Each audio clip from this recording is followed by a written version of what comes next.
Mateo 20 verse 20 na verse 21 ndo patichatora chidzidzo chedu chenguva ino. Mateo 20 verse 20 na verse 21. Sataverenga ngatimbonamatai Ishe tomudaidzai potoverenga soko renyu. Tinokumbirawo simba rekunzwisisa, simba rekududzira, simba rekuita sekureva kweshoko renyu. Ngatidzikisirwe musimudzirwe naJesu tanamata. Amen. Verse 20. Zvino mai vavanakomana vaZebhedhi vakauya kwaari navanakomana vavo vachimunamata kuzokumbira chinhu kwaari. Akati kwavari, munotsvakeiko? Vakati kwaari, rayirai kuti vanakomana vangu ava vaviri vagare, mumwe kuruoko rwerudyi, mumwe kuruoko rwenyu rweruboshwe, muushe hwenyu. Mwari awedzere chikomborero pakuverengwa kweshoko rake. Mukacherechedza nyaya iri kukurukurwa pano haina kutangira apa, asi ine handingati background yayo kuna chapter 19. Chapter 19 vadzidzi vakati vachikurukura vari vega, vanoti nhai varume, kweisusu tinowaneiko nekuteverera kwatakaita murume uyu? Vachireva Jesu vakati, takasiya dzimba dzedu nevana nemadzimai nemabhizinesi edu akasiyana-siyana tichimutevera. What shall we get from this project yatiri kufamba nayo iyi? And worse off, tiri kunzwa achitaura zvekuti anofa achaita sei. What is going to happen to us? I think mibvunzo inokosha, especially kuvanhu vakanga vasinganzwisisi calling kana kuti ministry yavakanga vatevera. Then Simon Peter anoti, aiwa, don't worry, I'll ask him. Ndichamubvunza kana achinge auya. Simon akanga ari murume aikasikira kutaura zvinhu. Saka Jesu paakadzoka, regai nditi ivo pavakadzoka, ndo pavakati kuna Jesu, naIshe, actually akanga atombodzidzisa pamusoro penyaya iyoyi, achitaura pamusoro pekutevera, the cost of discipleship. And then Simon Peter anoti, naIshe, isu takasiya madzimai nevana nezvese tikakuteverai, tichawaneiko? Then Jesus answered, akati kuvadzidzi, kune vese vakatevera, vachinditevera muregeneration, zvoreva kuti mukuombekwa. This is very critical. Vadzidzi vaifanira kuunderline pfungwa iyi. Vese vakanditevera mukuberekwa patsva, vachagara pazvigaro 12 vachitonga Israel. This was a promise. But then fume mangwana, vadzidzi havana kuibata nyaya. Fume mangwana, mai vaJames naJohn, nongoti fume mangwana zvinorongoreva kuti after this incident, mai vaJames naJohn anova mudzimai waZebhedhi anouya nerequest iri very critical. She says to Jesus, actually akatouya nevana vake James and John, kana mavakangamwa ndo vakomana vakatorwa vachiraura, vakanzi naJesu, nditeverei ndigokuitai vabati vevanhu. Vamwe vakomana vakatorwa vachiita basa ravo rakafanana nairori ndi Simon Peter anga ane munin'ina wake Andrew. Saka vaviri ava vakauya kuna Jesu. We are on chapter 20. Zvoreva kuti vanga vave kuna Jesu for quite a long time. But mai vacho was not a stranger kuna Jesu, because vakanga vari mudzidzi waJesu kubva kare nakare, especially after vaendesa vana vavo kuna Jesu. Nofunga imimi neni tinogona kuwirirana kuti zvinofadza sei kana dai mai vaibvunzwa kuti ko vana James vari kupi kuna John mazuva ano, konza vana Jesu vaya takanzwa kuti hai vari kutenderera, takatonzwa kuti pane bofu rakatoona nezuro, vakomana vari kuita basa. Regai nditi, it is a pride, you know, to a parent kana mwana wake achiita zvakanaka. Iye zvino so, you know, maresults akabuda kudai, mune mufaro mudzimba dzevana vakapasa. Of course, poita kusuwa mudzimba dzevanhu vane vana vasina kuita zvakanaka. But pfungwa yandinayo ndeyekuti zvinofadza sei mubereki kana mwana achinge aita zvakanaka. Sekufara kwamunongoita iko kuya kana mwana achinge aita zvakanaka, ndokufara kwaitsvakwa namai ava, mai vevakomana vairi ava. Unonzwa munhu achiti mwana wangu ari kuCanada, hazviri kuti anounza mari here, kungove ariko chete. Whether ari kudzidza kana kuti ari kutamba, isu takangomuendesa kuchikoro, mai vanofara. Mukomana ari kuCanada, mukomana ari pa-SA apo, hakusi kunzi ku-USA, pa-SA apo, you know. Zvinofadza muparent kana mwana achiita zvinhu zvakanaka. Saka musoro weshoko wandinawo pamangwanana ano anga manheru kune umwe unoti, kumbirira vana vako. Hasi ega mai ava vakakumbirira vana. Even Job, panguva apo vana vake vakanga vachienda kumitambo yakasiyana-siyana, vana vaJob vakanga vachifarira makonzati, vaiita majuti ekuti nhasi tomboenda kwabhudhi vakuru until vapoteredza dzimba dzevana vese vari 7. But pega pega pavainda kunoita mitambo, vainotora vanasisi vavo vasikana 3 kuuya kuzodya nekufara. Rega ringoti vaifara nevana vamai vavo, vakati hatingadye vana tete vasipo. Handiziva hangu kungopfuura nepo kuti unodya uchiguta, but vana vamai vako pasina. But vana vaJob vaiti kunyange zvodini vaitotuma varanda, inde munovadaidza vana vatete vauye tonosangana kwabhudhi ningi kwatiri kunoita mutambo, tichidya tichiguta, tichifara zvedu tichipemberera. And the Bible says Job aiti kana vachinge vapedza kuita mitambo yavo yose iyi, Job aituma nhume kuvadana kuti vauye vanatswe. This is very important. Aivadaidza kuti vauye vazonamata, vachinatswa, vachikumbirirwa kuna Mwari. This is why ndati pamangwanana ano, kumbirira vana vako panguva dzavanenge vasipo pamusha, zvavadzoka kubva kuchikoro. Usangovatarisa, kumbirira vana vako.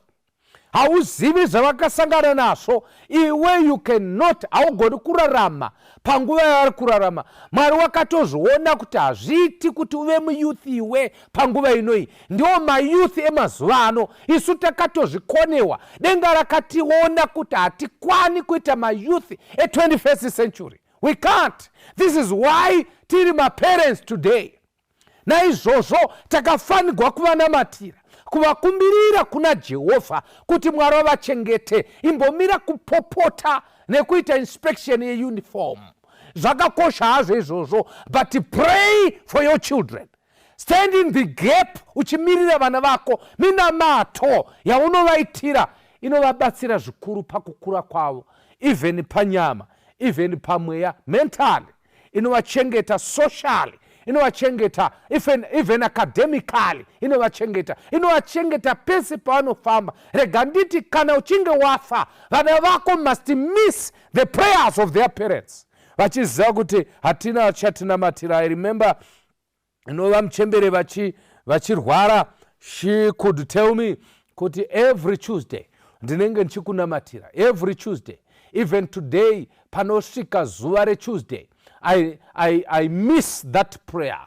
I know that somebody was supposed to be praying for me, but she is no more. I'm saying, my brother, my sister, mwana wangu akateeresa, koshesa munamato vabereki vako. Vamwe tiri zvatiri nekuda kweminamato yemaparents yedu, iwo ndo unomirisana navo, uchigwa navo, uchipopotedzana navo. Minamato yemaparents ako inoremekedzwa kumusoro kudenga. I like what mai vaJames vakaita. Mai vaJames vanoti, ndichataura naye. The Bible says vakaenda nevana vavo vari vaviri. havana kunamata vasipo, but vakaita zvekuinda navo. Ndiri kuvaona bhaibheri rinoti vakaenda vachinamata. This is Shona, vachinamata, but English says she went there worshiping. You see now, vakaendako vachinamata. Varashandiswa rekunamata is not prayer, but ranzi worship. Worship iri panapa hazve kuti vakaita rwere rwekutanga vakazoita silent prayer, no, but vakaenda in a posture of humility. In other words, vakaenda vakagonya vachiinda pameso paJesu, kana vakaenda vachikambaira kutaridza rukudzo kuna Mwari. Chekutanga vamwe vese vaigona kuve vachiramba, vaJudha vachiramba Jesu mwana waMaria, Jesu mwana waJosefa, but mai vaJames naJohn, ndiri kutaura mudzimai waZebhedhi, akaenda kuna Jesu achiremekedza, achiziva kuti wandiri kutaura naye handisi kutaura nabhururu wevana vangu, handisi kutaura nemufesi wevana vangu, but I'm speaking to God. Ndiri kutaura kuna Mwari.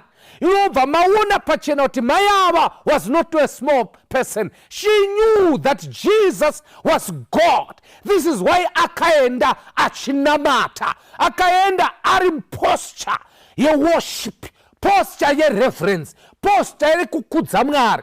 Yes, I'm saying this morning, kune avo vanonamata Mwari, zivai chinhu ichi: Mwari haasi mupi wezvikomborero chete, Mwari haasi mupinduri wemunamato chete, Mwari ndi Mwari.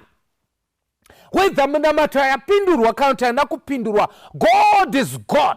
Hazvivi kuti wapasa chikoro kana kuti wafoira, hazvibvisi Mwari kuva Mwari.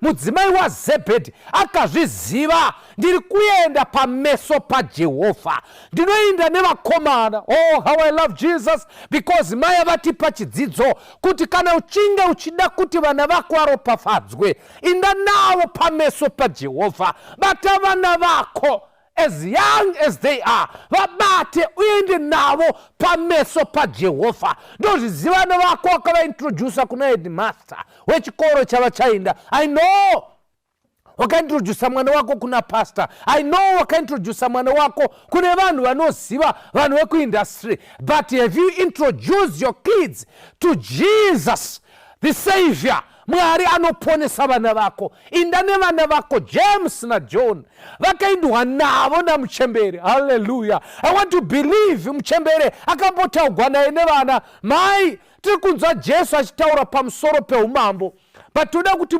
mutikumbirirewo, mutaure naye kuti agozotionawo paumambo kana achinge ationa mapinda.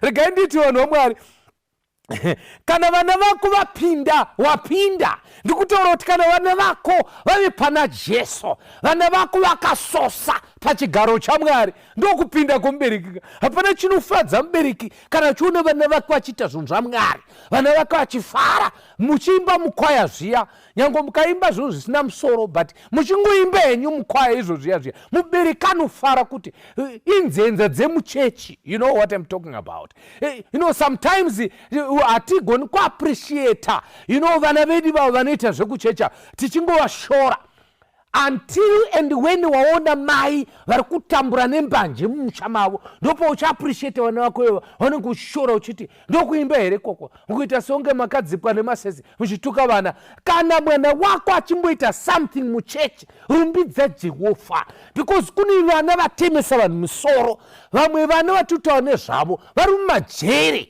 kwete kuti vachinoona vanhu vari kujere, pando vari kutoonekwa. Kana vana vako vari pameso paJehovha, tenda Mwari nazvo. Zebhedhi anga akaropafadzwa, and I want to believe at this time, handina kuitsvaga undione kuti where was Zebhedhi. Zebhedhi anga ari kupi kuti mai vatore roho yakadaro yekuinda nevana pameso, you know, paJehovha.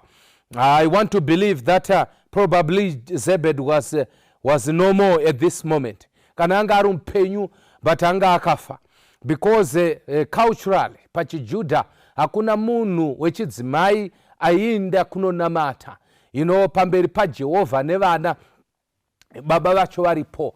Do you remember the story yakamboitika kuna Joseph paakaenda nevana vake Manasa na Ephraim achienda navo kuna baba vake kuti vakomborere Jacob. Hakuna mudzimai akasvikapo paakaenda naJoseph ndiye akaenda navo akanoti baba ndauya nevana vangu ava, akanoti baba ndauya nevana vangu ava, ndo vana vandakapiwa Manase na Ephraim, ndoda kuti muvanamatire.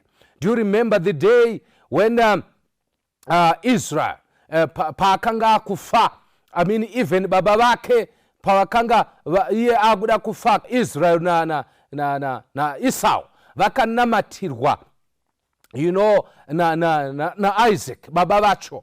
I only remember a time apo mai vakatora roho yekuti vana vaponeswe ndiZipora, paakatora ibwe akachecheudza mwanakomana wake uyo akanga akutandadza. Why? Because murume akanga akufa. Saka I want to believe Zebed akanga achitandadza, or he was dead. Kana anga ari mupenyu anga akatofa. Ndoda kutotaura chinhu ichi mai, kunyange baba vari vapenyu kana vasiri kutora roho iyi yekuendesa vana pameso paJehovha, torai roho yacho kuti vana vaponeswe, vana vapinde mugwara. Kana baba vakatoshaya matove neruramiro yekuti mutore vana kuenda navo pameso paMwari, chinhu chamungaitire vana venyu zvakanaka kuvaiendesa kuna Jehovha. Kana mavaendesa kuchikoro chakanaka magona, kana mamaintaina status yevana venyu kuti vasafunge baba vavo vakashaya magona, pachimwe chinhu chamunogona kuzviitira zvakanaka sechirikadzi, kutora vana kuenda navo pameso paJehovha. Kana muchienda navo pameso paJehovha, musainde munyerere, indai mune mweya wokuzvininipisa, musainde nemweya wokupopota kana wokushora kana weshungu, indai nemweya wokushumira. Go before God in the spirit of worship, not the spirit yezvimwe zvinhu. I like what this woman did. This woman akaenda navo fair. Haana kuenda navo manheru, haana kuenda navo chivande. This was not a silent prayer. This was an open prayer. Vadzidzi vakanga varipo, the other 10 were there watching. Haana kuzvitsvaka kuti pana umwe mai here vakambozviita, Teresa pakakorapa. Haana kuda kucheka history kuti pana mai here vakambozviita zvandiri kuita zvino izvi. She said, I will break the ground. Kana vamwe mai vakasazviita, but I will do it for the sake of my children. Ndoda kuzviita kuitira vana vangu. Ndoda kukutaurira musikana, baba vako vakashaya. He was a respected man of God. Ndiye akanga ari mutungamiri pachechi, aizikamwa saelda vemukurumbira. But imi marasha Mwari, masiya Mwari. It is the duty of you as a mother, take your children before the throne of God. Inda navo pameso paJehovha. Vanodaro vari kuuniversity, vanodaro vaenda kumabasa, vanodaro vari mudzimba dzavo, vatove nemadzimai, vatove nevarume. Take your children before the throne of God. Inda navo pachikumbaridzo, unotaura kuna Jehovha. Mai havasi kutamba navo. Mukadzi waZebhedhi, she was not a small person, by the way. And then she what did she do? Hadi nazo kuti vana Peter vakatarisa here, vese vana James nana Judas, hana basa navo. She is determined kuti Jesu haangaiti umambo akasiya vana vangu pazvigaro. Ndoidayo, never mind kuti motive was wrong, but I like the idea yekuinda nevana pameso paMwari. Ndiani asingadi kuti vana vake vaitwa zvinhu zvakanaka. Ngataure chokwadi Mwari. Zvese zvikuita titsinzine chinamata Mwari ive nevana vangu zvese vaite zvakati, kana iri selfishness bvatiri very selfish ka, because mai ava havana kutsinzina ba, vaigona kungotsinzina vakanamata, but vakati ndinoenda fair. Dai Jesu anga achionekwa pano panyika achifamba chaipo panyika panapa, wainda uchinokumbira kuti kudii. Hatirege kutaurirana nhema. Hamwe enyu maitotaura kuti baba ndiri kudawo mota, ndiri kudawo Benz. Aisiye kuendesa kudenga Benz kai. Hatiudzane chokwadi. Sometimes it's good to be selfish, especially selfishness yegoodness yemhuri yako. Kana nchive selfish kuna Mwari, itaura na Mwari, kuwapinda papapa. Iwe ibva ipapo. Handisi kukumbira iwewe. Ndikukumbira kana ndiri selfish, ndiri selfish to my God and my children. Handinamboti usapiweni. Handinamboti Mwari ite kuti vanapita vava mapofa, vanapita zvezvidzoi. Ndatini vana vangu kana moita umambo, umambo. Ndo pane nyaya ikapa. Kana makuita umambo, ndoda kuti James kurudyi, John kuruboshwe, mososera. Kana muita umambo, in other words, this woman knew that Jesus had a kingdom yakanga ichiuya. That's positive thing chandinoona. Vaiziva kuti Jesu ane umambo. Do you know that there's a kingdom that is coming? Mai vako vanozviziva here kuti kune umambo uchauya? Kana makunonamata mai, namatirei mwana kuti apinde muumambo. Hallelujah. Namatirei mwana kuti aiswe muumambo, umambo hwaMesias. Don't just pray for other things. Pray that your children be in the kingdom of Messiah. Kana ukanamata kuti Mwari ndoda kuti vana vangu vapinde muumambo, namata kana uchingo vapinda muumambo, mai vacho vari kutaura ini ndozvimirira. In other words, mai vaiti kana mangopinza vana ndapinda. Zvoreva kuti mai vari kuti I know the weakness of my children. Ndinoziva utere hwevana vangu, ndinoziva pavakareruka, ndinoziva pavanokanganisa, ndinoziva zvavanokonewa. Saka ndiri kuvanamatira vagadzewo pazvigaro zveremekedzo. Mukaona kana muchicheka mai kuti vakakumbira number 1 vanoite kana makuita umambo hwenyu. She had no doubt that Jesus had a kingdom yakanga achizogadza. Number 2, I'm praying that you grant. This is one other area it is very critical. She is not forceful, haasi kumanikidza, but she is praying. In other words, ari kutotaura kuti ndiri kukukumbirai. Why? Because she knows kuti Mwari anopa. Ende Mwari anazvo zvekupa zvacho. Ari kutotaura kuti nyaya yekugara paumambo haitiwi nesimba kana nekugona, haitiwi nekuti une mafevha, but inoitwa kana Mwari vachinge vachida. Saka chimwe chatitonzwa pana mai ava nechekuti Mwari anopindura minamato. Minamato nechekuita nekugara panzvimbo dzekuremekedzwa. Ataura nechokwadi nomari. Hapana munhu asingadi kuti mwana wakaite zvinhu zvakanaka. Hapana. Ndianoda kuti mwana akaramba chiroja. Hakuna munhu akadaro. Kana takutaura nezvaJesu panapa, iwe ubve pazhira, because I know pane mamwe headmaster anoda kukontrola vanhu kana vakunamata kuti vanhu vasiye chochocho nechochocho. Ndogara ndichitaura nevanhu kuti haikuna kupota uchiitwa referee wemunhu pana Mwari achipota achiridza pito achiti yellow card red card wataura mashoko asiriwo. Who are they? Soccer match yaMwari neni haina referee. Ndotaura naye fair because akafa pamuchinjikwa achifira inini, hana kufira iwe, akafira ini. Denga ndiri 1 panyika, denga raidzika kuzofa. Saka kana ndakutaura nedenga imbosuduruka nozara ropa. Inyaya yangu nedenga. Speak to your God about your children. Uchitaura kuti Mwari ndauya nenzenza dzangu pameso penyu, ndauya nebhawa rangu pameso penyu, ndauya nemunhu wangu wevakadzi pameso penyu, ndauya nemudhikoni wangu pameso penyu, ndauya nedofo rangu pameso penyu, ndauya nemusikana uyu haasi kuonekwa nevakomana. Ini kana vanhu vakomana vachida vatsvukutsvukisai, ndimi diprozona yangu. Kana vachida mhino refu rebesai, munogona plastic surgery. Bring your children before the throne of heaven. Inda nevana vako pameso paJehovha. Usapota uchipiwa zvinhu zvekuita navanhu. Mai ava ndovadaini, haiwawo ndovadaini. Mungangovashora zvenyu kuti vanga vane manyawi vaivhaira, vachivhairirana. Vanombotaura naBhartholomew, vanombotaura naPeter, vakataura naJehovha, vakataura nemuridzi wekingdom. And enzwa muridzi wekingdom achitopindura. She was very clear. What did she say? Vakataura pachena.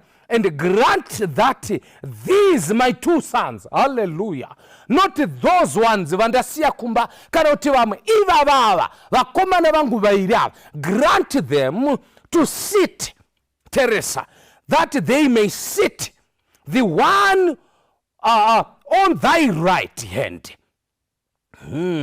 Right hand ine chekuita nei? Right hand ine chekuita ne power. You know, painzi kana uchinda padare redzimhosva panguva dzavo, painzi kana uchinge wapinda padare sezvandakaita izvi, vanhu vanenge vakagara maisangogara magariro, mainzi kana pane vanhu vanokusapota vanogara kurudyi kwako, vanhu vanenge vari vasingakusapoti voenda kuruboshwe. In other words, kana waiona pane vanhu kusina vanhu kuruboshwe, kurudyi waiziva kuti hauna munhu ari kukusapota. Saka the issue of right hand inoreva ruoko rune simba, ruoko runosapota, a supporting hand. In other words, mai vari kuti ndoda kuti vana vangu vasapotwe neumambo hwenyu. Umambo hwenyu must support my children. Your hand inorema, ruoko rwenyu rune simba, ndoda kuti rubate vana vangu. Kana uchinge rwabata vana vangu, zvokwazvo upenyu hwavo huchachinja. And when you talk about the left hand, on the other side, it did not just mean an enemy, no, but yairiva somebody who was angari padyo, noti ndokune moyo. Saka munhu akanga ari padhuze nemunhu aigara kuruboshwe. This is why pachibhilivha kuti Judas Iscariot aigara kuruboshwe. Akanga ari munhu akanga achida Jesu zvakanyanya, achidiwa futi naJesu, kunyanga akanga ane maflaws ake, but aigara padhuze. So in other words, even John the Revelator aigara parudyi gwake apa. This is why this mother is saying, when it comes to issues zinechekuita nehana yenyu, hamusi kunzwa imimi, hamuna chamuri kunzwa. Kana hana yenyu yakurova, ndoda kuti irove ichidhuma John. Let the heartbeat of heaven inge ichidhuma John. Saka ndiruda kuti mwana wangu muise ipo chaipo pane hana yenyu, pane moyo wenyu, ave a favorite someone in your kingdom. Tikutaura pamusoro peumambo panapa, ndori kutaurwa namai. Kana mogara paumambo hwenyu, garisai vana vangu panzvimbo dzinoremekedzwa. Not just panzvimbo dzinoremekedzwa, but panzvimbo dziri favorite. Those places that are near the throne of God. Muimba anobva ati tenzi tikwededzei pedyo nemi, toda kugara padhuze nemi. Kana pane chinhu chaunganamatira pazuva ranhasi, kunamatira kuti vana vako vagare padhuze naJehovha, vagare pahana yaJehovha. Vese zvavo usavatarisira pasi. As long as vari vapenyu, bring your children before Jesus, uvagarise pahana yaJesu. And then chimwe chandiri kuona panapa ndechekuti mai ava vakakumbira zvinhu izvi, kunyange vanga vasingazviwisisi, but vakakumbira. One thing I just want to comment for this woman, she did not wait to understand the kingdom kuti agokumbira zvinhu zveumambo. No, akakumbira mukusaziva imomo. Unoziva kuti sometimes chimwe chotikonesa kukumbira zvinhu kuziva zitereke. Ndofunga Mwari wangu zvitenderawo kuti ndingogara munhamo iyoyi, uruzivo ndogwatinetsa. Kumbira zvinhu kuna Mwari mukusaziva imomo, ndofunga Mwari wangu ona kuti ndiye murume achangondirorawo iyeyu. Uda kuti Mwari waite zvongo, uda ngoziva. Kumbira iwewe kuna Jehovha zvauri kuda. Nyaya yekuziva ndo problem. This is why Adam na Eva vakaita problem muEden. Vakada kuziva. Ruzivo stere gwakawandisa. Just say it to God. Udza Mwari zvauri kuda. Iwe Mwari vachaziva zvokuita.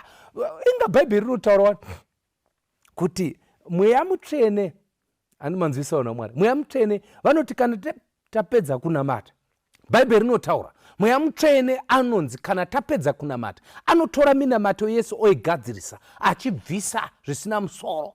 And you can imagine kuti sometimes toti takanamata but hapana kana chinhu 1 chakatorwa.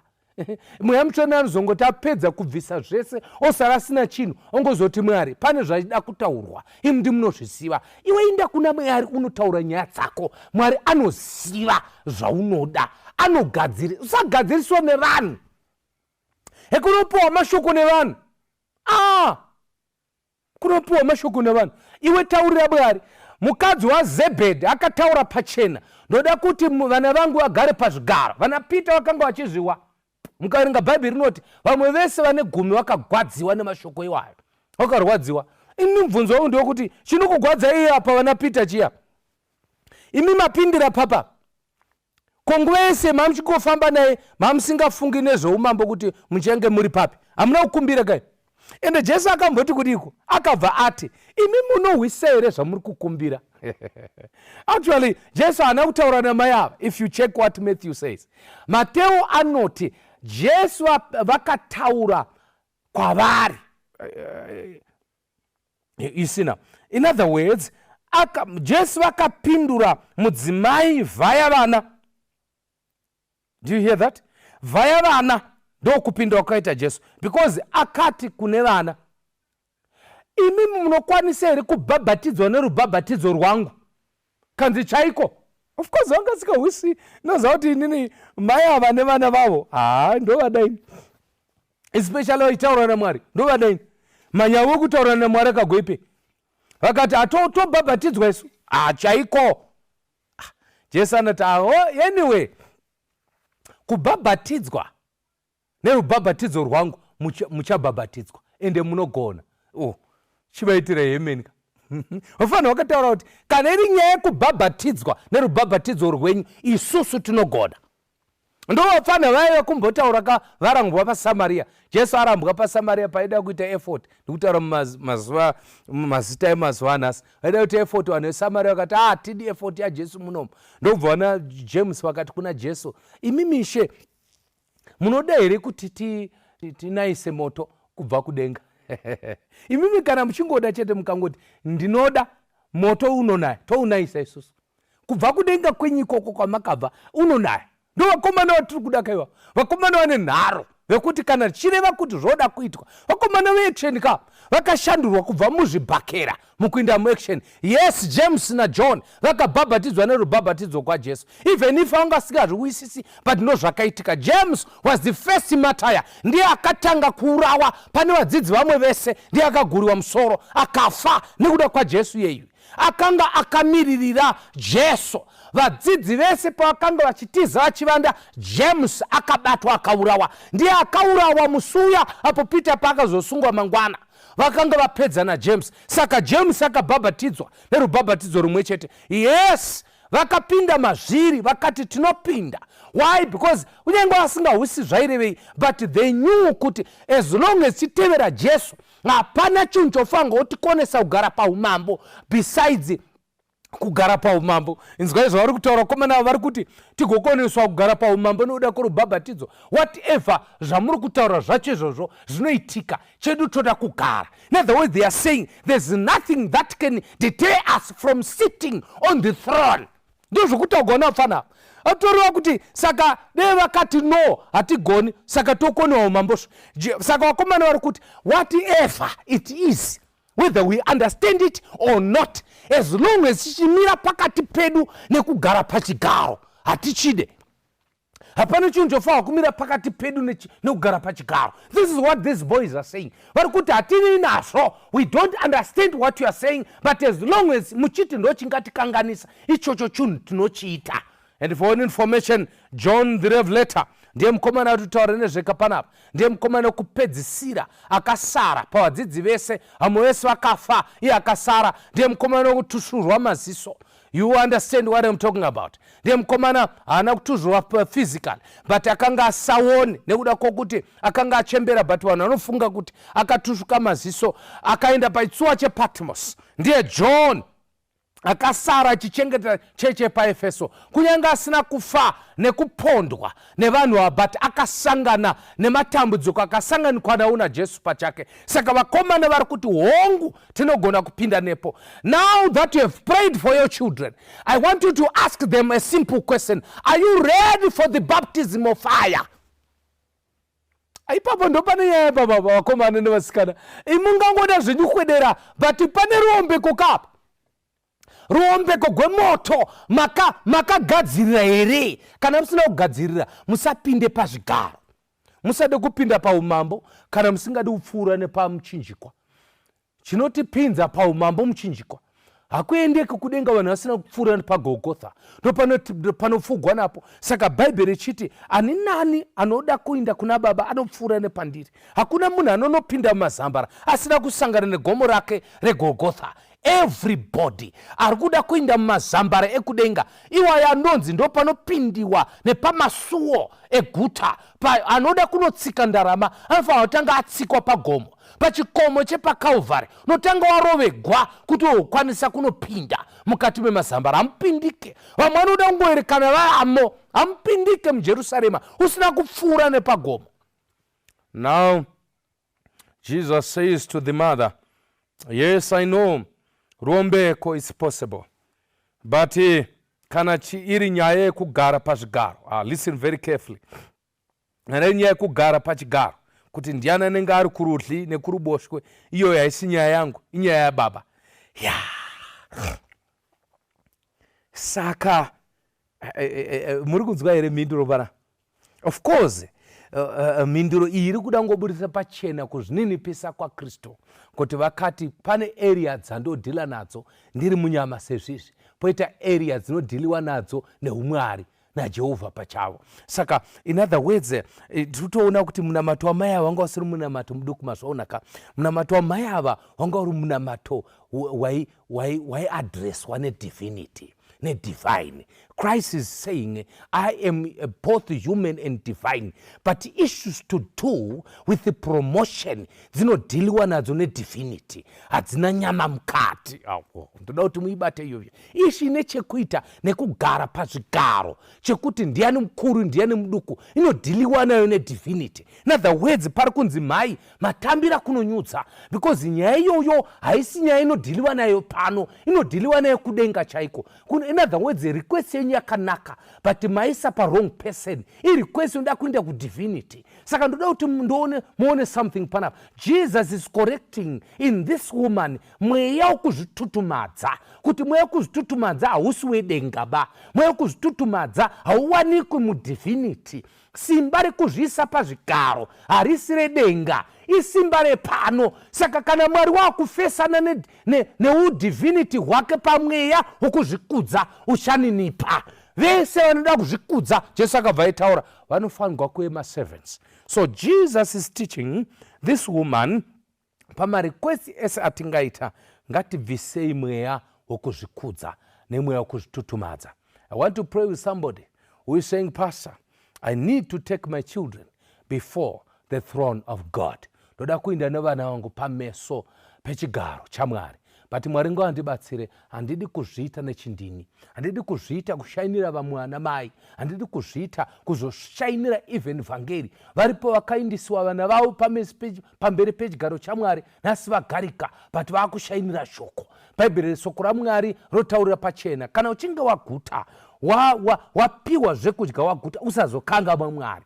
Vamwe venyu makaiswa padhuze, mukaiswa pazvinzvimbo zvekuremekedzwa, but marasa Jehovha. Izvo ndokushaina ikoko, ndozvikutaurwa namai panapa, vachinzi naJehovha, musakumbirira zvinhu nechindini. Kana muchida motokari, musaidira kushainira shoko raMwari nekushainira vhangeri. Izvo makupfumbura guruva, hamuchazivi kuti kune muvhangeri anofamba nekola yakabvaruka yakaputika, but imi makanamatirwa, zvinhu zvenyu zvikafamba. Kana muchinge maropafadzwa, tokuzivai vamwe muri vanhu vaya vakanga vanesu manje mutsoka muchifamba tese, but maakufamba nedzinopenya nedzinovheneka, but makangamwa. Kana muchinge maropafadzwa, musazoshainira muchinjikwa. Toreva kuti sapotawo basa raMwari. Let your finances finance the work of God, because Mwari wakakugadzai pazvigaro.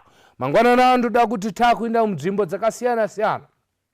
I know kuti une prayer request yevana vako. Vamwe vana vakavarera mukati meshoko, but vabuda.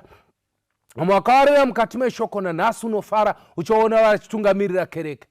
Praise be to God, because zvawakaita zvakabatsira vana vako. But I want to pray with those who are saying, Pastor, ndoda kuita samaya mai vakaendesa vana vavo pamberi pechigaro chaMwari. Ndiri kuuyawo vana vangu, bata vana vako. Even as I pray right now, I don't know their names, but you must munofanirwa kutaura mazita avo one by one. Even uri pauri papo, kana wanga uchidrive paka, kana wanga uri mudining, ndoda kuti ugarisane, garisike zvakanaka.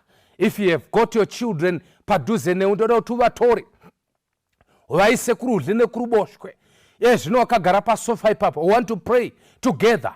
Uendese vana vako pamberi pechigaro chaMwari. Kana vanga vari kure, vari kuzvikoro, vari kumabasa, vari kuuniversity, wherever they are, I want you to grab them by faith. Uvabate nerutendo wherever they are. Bata Samson kuruoko rwako na Mary kuruoko rwekuboshwe. bata vana vako nemazita avo ese kana chira kuti unyore pachipepa. I want this thing to be practical. Hatidi kuti mai vaZebhedhi vane kuita silent prayer vakaita practically. She took them to the throne of God. Toda kuti nyora mazita avo practically. Vabate kana vachitovapo mbiri ngaikudzwa kuna Jehovha. Toda kuti uvabate nemaoko. Vamwe ngavainde uku uvabate, famba navo. Toda kuti muinde pamabvi unotaura namazita. Mwari ndauya naye, mwanakomana wangu munomuziva. Umwe anorwara, umwe ane problem yezvakasiyana siyana. Umwe ari muishu dzine chekuita nemadrugs, umwe ane ishu lesbianism, umwe ane sodomy, umwe ane ishu dzekusawisisa zvinhu mukati meclass, umwe acho ane condition iri physical, mental issue yaanayo mukati meupenyu. Umwe wacho akadzidza zvakanaka but haana murume. Mubate, enda naye. Are you ready? I want to pray right now. I want to pray with those who are having this time yekuti atore vana vavo. I know kuti unodaro usati waine mwana but mudzimai akazvitakura, uya naye, enda naye padhuze. This is a very special program atoda kuita pamangwanani ano. If you believe it, my brother, my sister, something is going to happen to your children.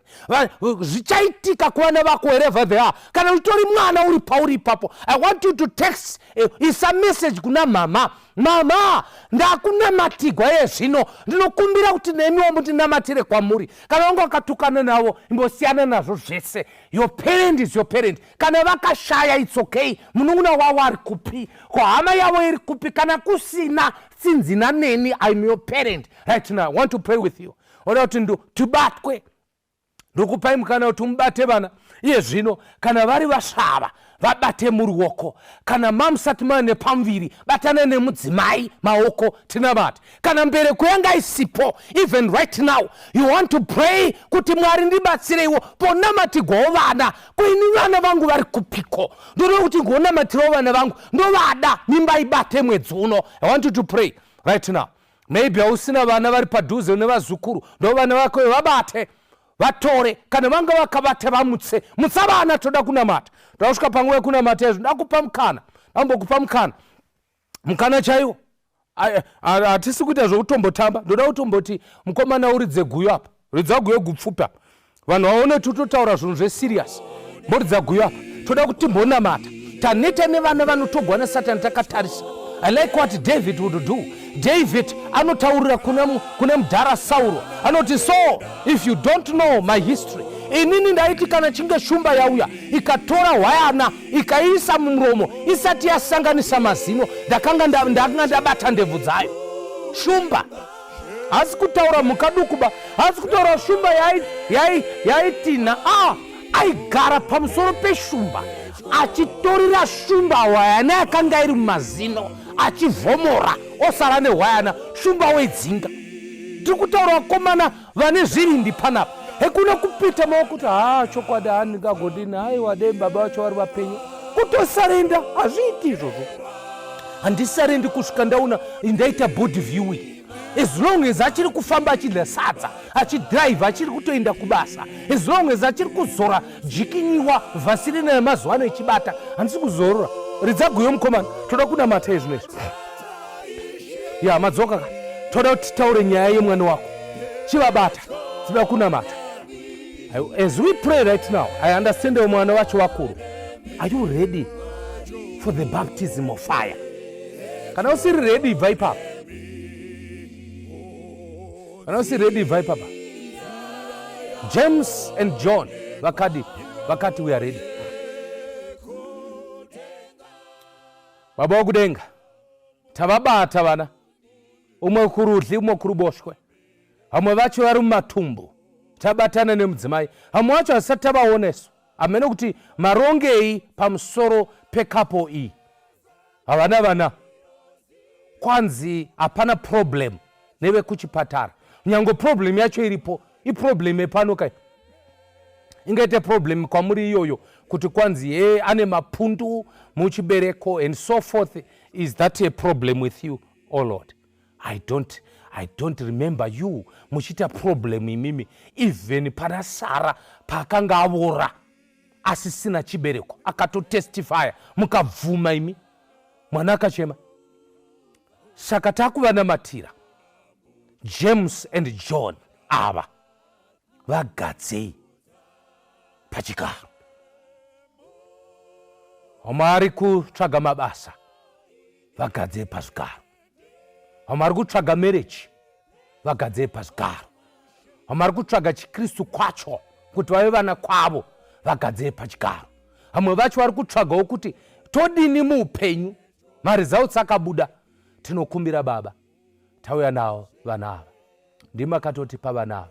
Kana mukasavagamuchira toenda navo kupi? Kun'anga zvakona, kuvaprofita zvaramba. Tauya navo pamuchinjikwa. Chiitai zvamunoda muropafadze vana ava. Sekusumudza kwandinoita maoko pamusoro pavo pamangwanana ano, ndinonamata kuti ruoko rwenyu iwo aya maoko anoyerera ropa asimudzwe pamusoro pevana ava. Vabate musoro kwavari vese nemazera avo. Angane kurwara, kutame nezita raJesu. Angane addiction ipere nezita raJesu. Angane urombe neurombo hupere nezita raJesu. Angane unzenza nemusikanzwa yekusadzoreka ngaipere nezita raJesu. Ndarangarira changamire. Tanamatira vana bati musati kangamwe tiri vanawo. Pamucharopafadza vana tiropafadzeiwo kunyange tiri vabereki. Munyasha dzaIshe wedu Jesu Kristu nekuwadzana kwoMweya Mutsvene zvinobva pachigaro chitsvene chaMwari Baba zvizorere pamusoro pavo nepamusoro pedu tose kubva zvino dzamara nekusingaperi-peri. Muzita raBaba neremwanakomana neremweya Mutsvene. Amen. God bless you.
When I just